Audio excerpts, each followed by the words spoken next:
peu l'équipe, j'espère que vous allez bien. Donc aujourd'hui on se retrouve pour une séance escalier. On va faire un peu de renfort, de la stabilisation et ensuite on va finir par de l'explosivité et de la puissance. C'est parti. Donc, avant de commencer, j'aimerais répondre à une ambiguïté que certains peuvent avoir.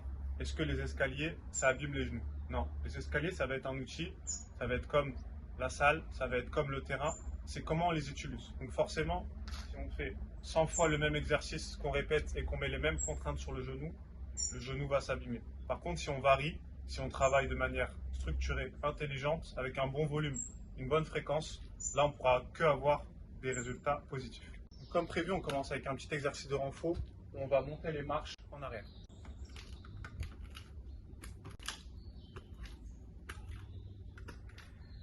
On passe au second exercice, on va se mettre sur la première, la deuxième marche et avec le talon, on va essayer de descendre et toucher la marche qui est juste en dessous. On essaye de faire 5 répétitions, on change de jambe et on fait 2 fois.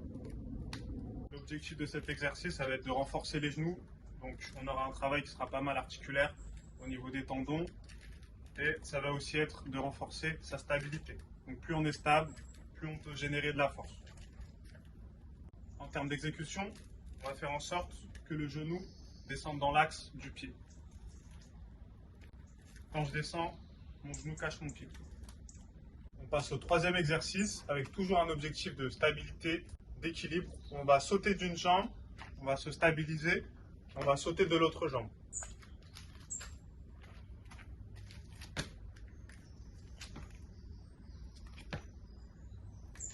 Donc ici, en termes d'exécution, l'objectif c'est vraiment de réussir à stabiliser l'appui, à faire en sorte que le genou, la cheville, reste le plus fort possible, de bloquer une demi-seconde et de changer.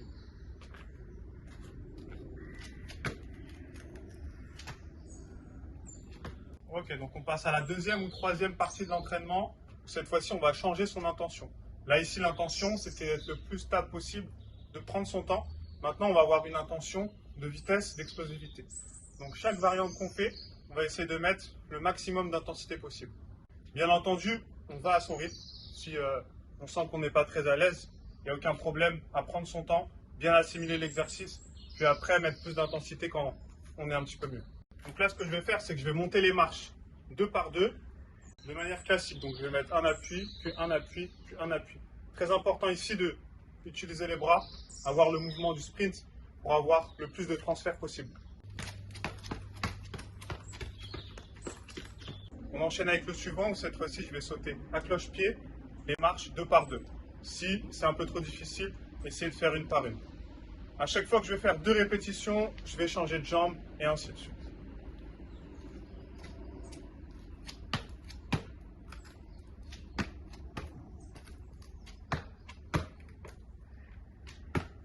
Donc là aussi, on a un exercice très intéressant.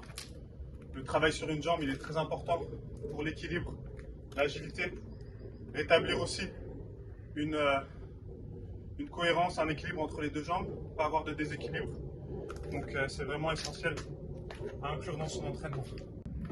Et donc là, on est dans un entre-deux, entre la stabilité et la vitesse. On essaye de trouver un juste milieu, on va à son rythme et on travaille toujours en qualité. Ok, on va faire un dernier exercice où cette fois-ci on va sauter à 2 pieds. Et là, selon sa capacité, selon ses sensations, 3 marches, 4 marches. Si on est un peu plus jeune, si on est un peu plus débutant, 2 marches. Et on voit si on est capable d'enchaîner avec rebond ou si on a besoin de stabiliser.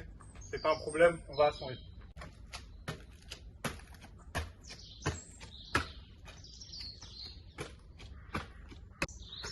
Donc là, je l'ai fait 3 par 3. Vous pouvez les faire 4 par 4. Personnellement, je suis toujours en rééducation. Donc j'y vais progressivement. C'est pas encore une intensité maximale.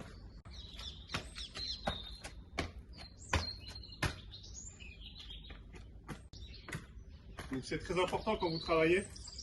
Aidez-vous des bras, c'est pas seulement les jambes, c'est vraiment tout le corps qui travaille en synergie, en équilibre. Donc utilisez les bras au maximum. Voilà, donc on arrive à la fin de cette séance escalier. Comme vous pouvez le voir, ça ne sert à rien de faire un volume qui est trop important, trop d'exercices. Il vaut mieux se concentrer sur un volume qui reste restreint, avec beaucoup de qualité. On augmente les temps de repos si c'est nécessaire. Et après, ça nous permet de faire des journées où on peut travailler sur 2 séances avec des thèmes différents. Par exemple, si après je veux travailler le haut du corps, c'est possible. Si je veux travailler la technique, c'est aussi possible. Donc voilà.